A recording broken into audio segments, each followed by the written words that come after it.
Okay guys, I'm going to start off by cutting these beds in here. We're removing all this grass. We don't need a sod cutter to do it. But what I did is spade it and then back spaded it and then look. Makes it easy. Yeah, oh, I lost the piece, but it does make it easy to drag it. But remember that we are going to have to fill in some of these pieces. But you'll probably use like a bigger area, right? Yeah. So look, you spade it and back spade it and it comes right out, see? You recording? Because let's see how far. So. No, it's not far at all, man. The laziness of that. Look. It goes in here. Yeah. That's not deep at all, man. For this. That's how deep this wire was. It goes from here to here. Yeah. So Rachel was raking the mulch up and she hit the wire. And then it's right here. So I could technically just probably rip the whole thing out of the ground. No, but leave it there. Yeah. I want them to see how that was. No, I know. Because I spaded all down here. So Rachel was just moving the mulch. Didn't even put the wire under the ground. No, I told you that. It was laying on top of the green thing there. Yeah. And then it was covered with mulch. And so it goes in here. You can see where it goes in. It comes out right here. Yeah, that is ridiculous, It's man. not. They couldn't move that termite thing out of the way and put it another foot over? No. Or move the wire over a little bit? Oh my goodness. So when Rachel started spreading the mulch out to do it, even it out, she found that wire. Well, yeah. I didn't hit the wire in my spade hole. I hit the wire scraping the sod up. But okay guys, so that's what I got carved out in the maybe hour and something we've been here for the new bed design all the way around here. It's gonna go around here, hit a wire. I was very careful too, all the way around here. I did not hit this wire when we spaded neither. I spaded and you can see that wire is down there, but this was all covered up with dirt still. And then when Rachel was pulling the grass up, she said, "Oh, I think you hit a wire there." And we did call 811. We probably should have waited a little bit longer. It's been 2.5 weeks. In 14 years of doing business, I've never had 811 take 2.5 weeks to go. And it should have been buried deeper. If you look, they came down in this pole all the way down below, over top of this little bug box here, all the way through here, and this is the only spot it's buried. And then it comes low here again, and then back up here again. So that's only 1.5 inches under. So we'll see. They better not make me pay for it, or I'm gonna fight it, because that's crazy. Yeah. If they did their job right and had it 4 inches down under there, I would have never scraped that across that sod there. Man, even if you came in here with a sod cutter after they marked it and you've seen that, cutting 2 inches deep. Carl, we could have very easily gotten something in the bed. I mean, what is this? What? I mean. Well, in fairness, we did not see that wire there because it was covered up with about probably 3 or 4 inches of mulch. Well, look, you can see. See the mulch? How much mulch was there? Rachel pulled away, so. I raked it. And she took pictures as we discovered this thing. Like, why wouldn't you bury it underneath that or move that out of the way? I just don't get it. Yeah. So, good morning, Rach. Good morning. So, obviously, if we have rock in the back, what does that mean we're doing, guys? Rock in the front. So what we're doing over here is water comes down off of here and here. So what we're gonna do is, see, this is right where the water is coming down. Here too. Yeah. So we're gonna make a bed. So my thinking is make something, honestly, it should go between both these plants. Okay, so that's the way the riverbed's gonna go. It's gonna go down around under the deck right there, and then down around the bushes, and you see where there's rock down there. It's gonna go all the way down along there. So we're gonna start putting fabric down here so Rachel can start lining the rock, and then I'm gonna cut out some of that stuff over there. Yeah. Okay guys, that's the progress we're making so far. It's gonna go down all the way around. You see where I have the black. We were getting a lot of wash off there. We put rock there in the past just to put it down there to stop, but then we offered her this quick solution. So, not bad. Okay guys, Rachel's blowing off. We're done this one. I did not time it. I'm imagining we didn't get here until 12 anyway, right? What? We probably didn't get here until 12. Yeah, I don't remember. So, we ended up putting a river rock. But that looks really nice, right? Yeah. It's almost like you know what you're doing. Oh, nice. So what it does is it goes all the way down, and it's to capture all this water that was running out down here. Most of the culprit of water came from when we get heavy rain. It comes down this hill, across the driveway, spills into here, and then ends up flowing down and washing out the house down there. So what we did is we did that all down here, all the way down. I'll show you real quick. Quick little job.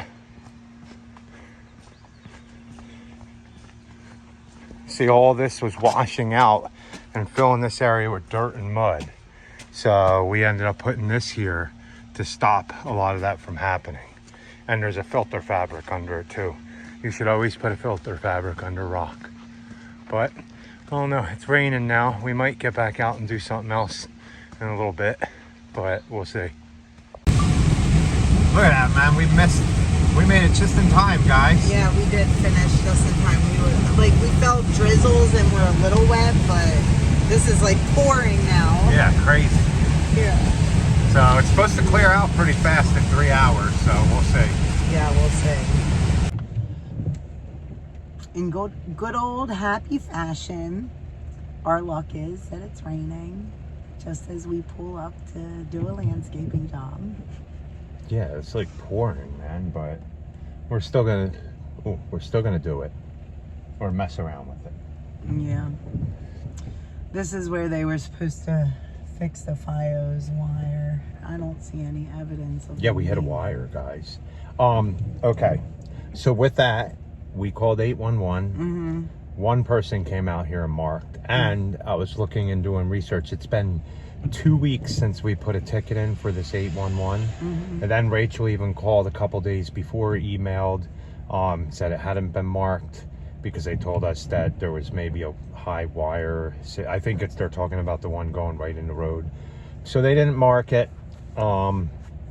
We decided to dig and start doing the project because the client wanted us to. Well, we weren't digging it. We were just scraping. Spading and scraping grass off. And you guys seen, I don't know if it was in this video or the previous video, you guys seen that when I scraped the sod off, it actually hit the FiOS wire. Mm-hmm. So we called them. They were supposed to come out and hopefully fix it today, because she works through her phone or her internet from home. So hopefully they were able to get that fixed. It is raining even harder now. Mm-hmm. It's supposed to stop.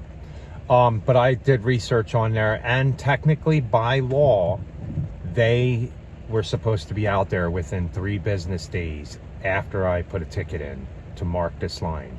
Then if they're not out there and we call them again and say something to them again, they're supposed to be out there within 3 hours. Yes. It says it right on there. If you look up North Carolina 811, we picked up a washer and dryer from somebody who is supposed to have their yard marked because they're building a fence.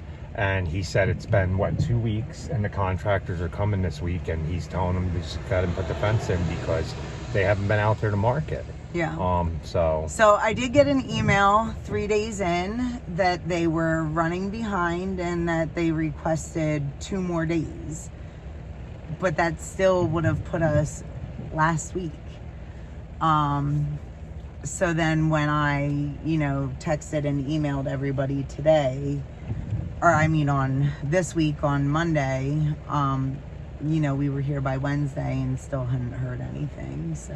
And in all in all fairness, I probably would have scraped it. If we put a sod cutter through there, even if they marked it, it would have cut right through that line, because that line, it comes up by the house and it's only like maybe 1.5 to 2 inches deep. Not even, yeah. I would say 1.5 inches tops. So it was like they cut through the sod and couldn't get completely through the sod, I don't think. Which I don't know how, because it was pretty easy to spade. Well, she said though last year it was put in, in a drought. It was put in like July or August, and you guys remember how dry we were. We weren't even mowing that much. No.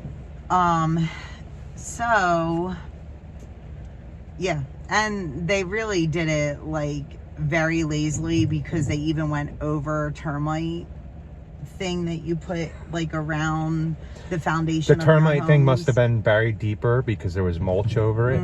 And when Rachel moved the mulch away, she found the wire, and it was actually over the termite thing. So they couldn't even get it down below the termite thing. So we took video and everything. My friend said they're probably not going to make a big deal out of it. They're probably just going to hopefully come fix it. Hopefully not. I mean, just so you guys know, it is the law to, you know, call 811 and to have everything marked before it's dug. I don't think that we really are at fault. I think that Carl would have hit it regardless, even if it was marked. Yeah, because I mean, I only spade down about 3 inches, and it is what it is. I mean, you guys know that we always have, you know, stuff. At least it's not a gas line or an electric line, exactly. Right? So we're gonna let this rain go through, then get out. Okay, we're back here. They did fix the line. They made it better. I'm gonna dig these 3 soft touch hollies out, right? Or no, they might be. Yeah, they're soft. I'm gonna dig these 3 out because they're going, and these boxwoods are going up front. But Rachel's gonna fabric all this first. And then I don't know, did they replace them with soft touch hollies? It looks like, or is it... Okay, here's what we got done so far. But Rachel, I thought you tell people when you do mulch, you don't put fabric down. Well, we're not doing real mulch.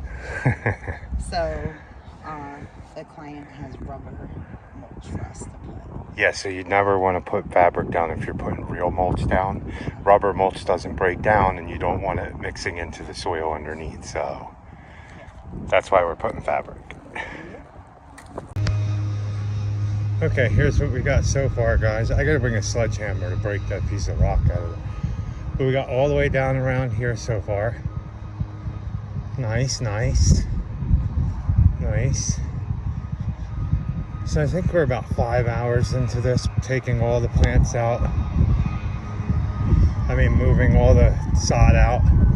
And then we're back around here. Hopefully that's enough mulch. They got like 70 or 80 bags.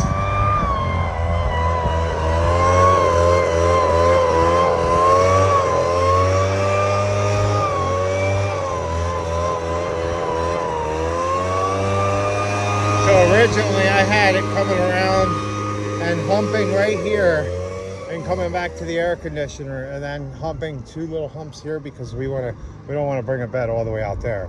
But he ended up adding this one. Well, he spray painted the line, so I cut it in like that.